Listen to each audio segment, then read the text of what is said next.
Hey guys, thanks for tuning in. Whether you're watching on YouTube or the new podcast, which is on Spotify and hopefully on Apple iPodcast, whatever it's called, coming soon. This time we're going to talk to you about VO2 Max intervals and how to get faster. Because recently, well, I shouldn't say recently, there's really two different types of VO2 Max intervals you can be doing. And there's been some good threads about, are the shorter ones actually as good for you as longer VO2 max intervals? And I just want to share some thoughts, hopefully help you get faster. I would highly recommend you check out the blog for this one because it just gets more in depth. I've also posted a lot of comments that I got from my people on the Trainer Road forum when I polled them, which ones do you do? Do you do the short ones? And when I refer to short, 30 seconds on, 15 seconds off, or 30 seconds on, 30 seconds off, 20, 10, et cetera, et cetera. So these micro burst or even Tabata intervals. Or do you do more classic 3 to 8 minute intervals? And then how do you figure that out? Like what time do you focus on? Or do you do a hybrid, which doing both? Talking about the Tabata intervals first, it's interesting because when you're doing Tabata, you're going all out and then recovery, all out and then recovery. That is not zone 5. So that's not VO2 max. But the literature shows that athletes that did that still had an improved VO2 max. So I think there's benefit to them, but they are very tiring. They're mentally taxing for some people. On the flip side, other people prefer to do shorter intervals like that. Then you have the classic 3 to 8 minute intervals. You can really split the difference and do, let's say, like a 5 by 5 minute VO2 max, so 100% FTP and rest 5 to 10 minutes between efforts. That's like your classic go-to. The interesting thing about that is when you look at WKO 4 or 5 and you follow the threads along that, when you look at the VO2 max bike pack, there's the metric of how much actual VO2 max are you getting. So VO2 max is obviously when you're panting, you can't catch your breath, you're definitely not talking. If you do a 5-minute interval, about a minute of that is not VO2 max. So if you do 25 minutes of VO2 max intervals, you're really having the ability to get 20 minutes at 95% or higher, which is the gold standard of what you want for the most physiological adaptation. So if you're not using WKO, you can do 5 by 5s or do 6 by 4 or change it up, but make some growth in whatever time duration you're using. If you have WKO, you can use the optimized intervals max aerobic, and the computer algorithms will tell you what do you need to work on the most, which is super beneficial because it can change. If you're at 8 minutes and you crush it, it might drop down to like 3:45.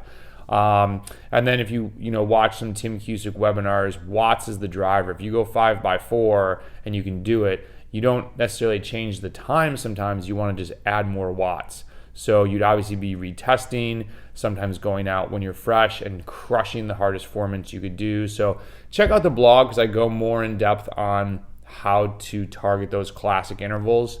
Now, which ones should you be doing?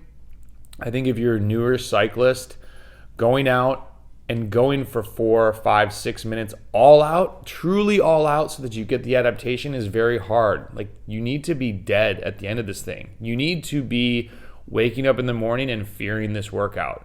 It's not going to be easy. It's going to totally suck. But it is what makes you get faster. So if you're not mentally there yet, do the Tabata intervals. Do intervals that are going to help you get that time in zone so you start to get the physiological adaptation, and then graduate to classic style 3 to 8 minutes. The reason I would not say, so then you might say, well, why don't I just do the short ones? Why doesn't everyone do them if you're getting time in zone? There's obviously a huge mental side to this sport, right? Like if you don't ever train yourself to go all out for 5 minutes, when people who are doing that in a bike race or the hard group ride, you're gonna get dropped. It's not just always physiology, it's the brain too. And the brain is super powerful. I mean, we know how much the brain tells us to stop and we learn to push through. It's easier to do that on like an FTP test when you're going at 100%. But once we start talking about riding at 120%, it is really, really hard. So you really have to focus. You really have to come into these workouts like ready to crush mentally and physically. And like, I give myself a ton of, like pep talks before, like, I can do this. It's not a test, because you're going to go out someday and it's just not going to happen. You're going to fail and you can't get, knocked down because of that. So, and then after you go and you graduate to the classic style, I would still throw in the microburst ones, the Tabata intervals, and maybe do those on days when you're doing a neuromuscular lifting workout, or if you just don't have the gusto to come and crush, 5-minute intervals, let's say, still go out and just smash it if that's what you need to do for that week in your training cycle. And then the last thing, that keeping it VO2 max based, if, maybe I should have started, like, why do you do VO2 max, right? Like, this is when everyone's really trying to drop the hammer. You're trying to get away from the group. You're trying to go super ham the last couple laps of a crit. VO2 max, though, will help your FTP. And check out the blog for the full story. But I was talking to an athlete who was stuck on some FTP intervals. And I finally said to him, we got him to graduate to doing true threshold and not just trying to grow through sweet spot intervals, which everyone's doing just so many of those now. I said, hey, you got to do some VO2 max. And he said, oh, well, I did. And so I looked at his ride, and it was really just a group ride with shorter sprint efforts. There wasn't really ever a sustained effort, and all the time accumulated was in zone 6 and 7. So as we said, you could do that and get adaptation from a Tabata interval, but that you're doing that for like 10 minutes long. This is just time accumulated in a group. Like, we sprinted and then we rested, and then we rode, then we sprinted and we rested. So I said, go out and do true VO2 max, because the data shows if you really get some time in VO2 max, it's going to push out your ability to grow your FTP.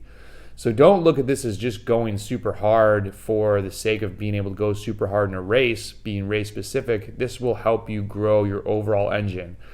My last comment would be, all of this stuff is predicated on the fact that you have some solid endurance miles, that the more that you can be aerobically fit, the more you'll be able to handle of these hard efforts, the faster you will recover, and the more you can do. You really only need to do 2 to 3 hard sessions a week, period, of anything. So if you're working FTP, you're working max aerobic or VO2 max, and then you have a ride on the weekend that will knock it out for you. So thanks for watching. Hit me up with questions. If this is helpful, please share it with one of your cycling friends. Check out the blog, evoke.bike/blog. If you have specific questions, feel free to post them in the comments. I do check those. And my email is brendan@evoke.bike. That's what I got for you. Check it out. Talk to you later. Thanks for watching and listening on the podcast.